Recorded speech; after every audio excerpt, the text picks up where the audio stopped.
Hello yogis. So in this video, we are going to talk about theming without storytelling. How do we do it? So you might want to bring a philosophical heart into your practice, which is what theming does. Theming gives a why, a motivation for the what. It gives us an emotional and heartfelt connection to the physical actions that we're doing in a class. And one common way to theme is to tell a personal story. And that's kind of my personal thing. I'd say like, oh, I was, this is actually true.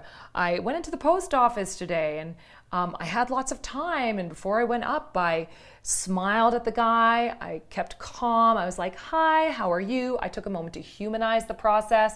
And I had a delightful and very human exchange with this post office guy. And it brightened his day and it brightened mine. So that might be my personal story. And then I, weave that into my theme by saying, let's slow down to connect, right? And I could weave that into my whole thing. But sometimes you may want to theme without talking about your life. But I do want to indicate that that story I just told, I revealed no secrets, right? I didn't talk about my personal life or my divorce or my boyfriend or the fight. I didn't talk about anything that was kind of emotionally vulnerable necessarily, but still that story was able to kind of weave into a theme. So I just want those out there who may feel like personal storytelling has to be fraught with emotions and vulnerability, that actually you can storytell in a way that is not necessarily that exposing to you. However, there are ways to theme without telling a story at all. So let's talk about what theming is.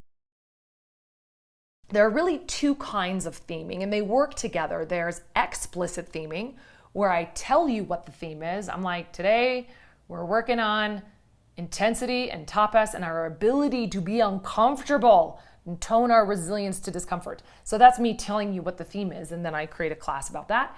And then there's then there's implicit theming. And in implicit theming, I'm creating a class experience which might invite the experience of that theme without actually telling you I'm doing it.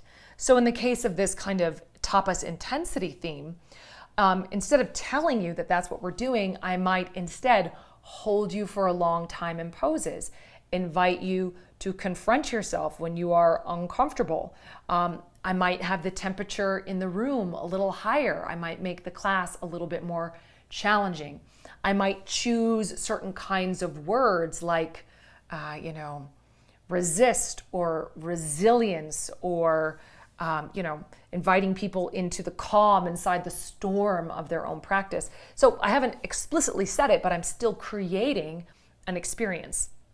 And those two things can work together. If I'm telling you about a theme explicitly, we're going to do tapas, you bet your bottom dollar I'm going to interweave all of those elements into the class experience as well.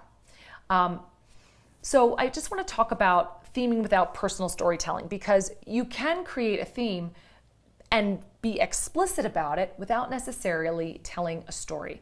So in that example I just gave, rather than personally telling you a story about a time that I was uncomfortable and it helped me grow, which I could do, instead I might just say, today everybody, we're going to cultivate our own sense of resilience in the face of discomfort. Life brings us lots of challenges, and when we can be present to them without running away, we become stronger and more connected to our center. So that's what we're going to do.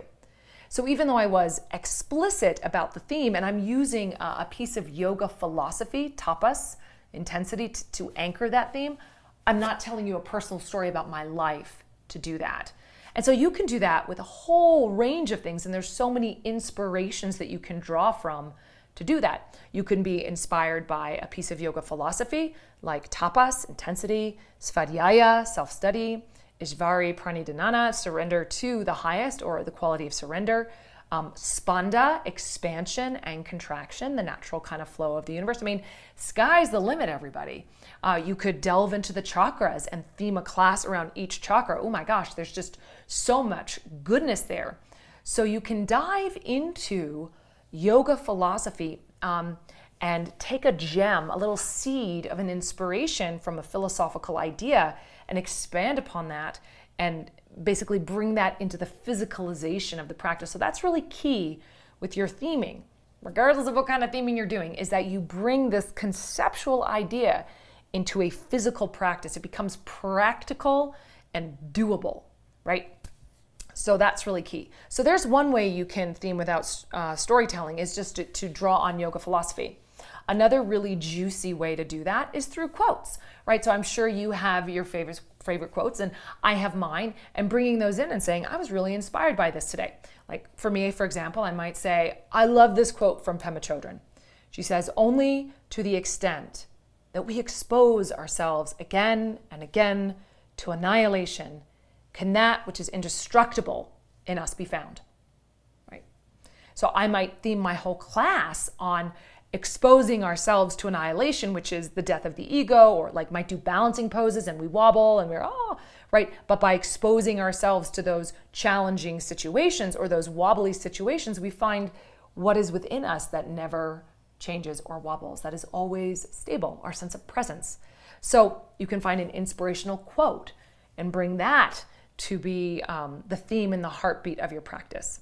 Or, story, someone else's story could be an inspiration. So the sky's the limit. You could also do something around like the seasons or the holidays. So looking into the external world around you and saying, what's going on right now? Phases of the moon. The new moon is a time for letting things go, right? Going inside. The full moon is a place of expression and expansion. So you can theme around the natural cycles, the seasons, the fall, the winter, holidays. So just looking around in your world, you could find ways to inspire the practice. When we come into spring, it can be a place for new beginnings, and how do we want to arrive on our mat in a way that is new and fresh, right? So lots of ways to pull all of that kind of inspirational stuff in, lots of goodness. And then finally, so there's just a few ways you can get some inspiration: yoga philosophy, quotes you love, or the world around you and what's happening right now, really timely stuff. And then of course you could theme just implicitly. So in other words, you could take any of these ideas, create a class which evokes that experience, and then never tell your students overtly that you're doing it.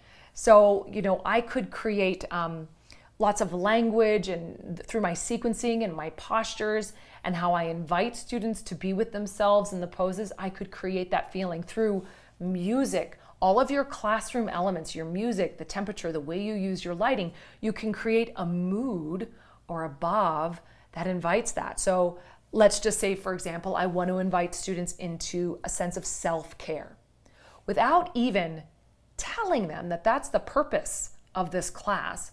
I could play music that's more like spa music, right? That kind of evokes this relaxation and this yumminess. I could do lots of restorative poses in there, like add child's pose and lots of exhales and breath work.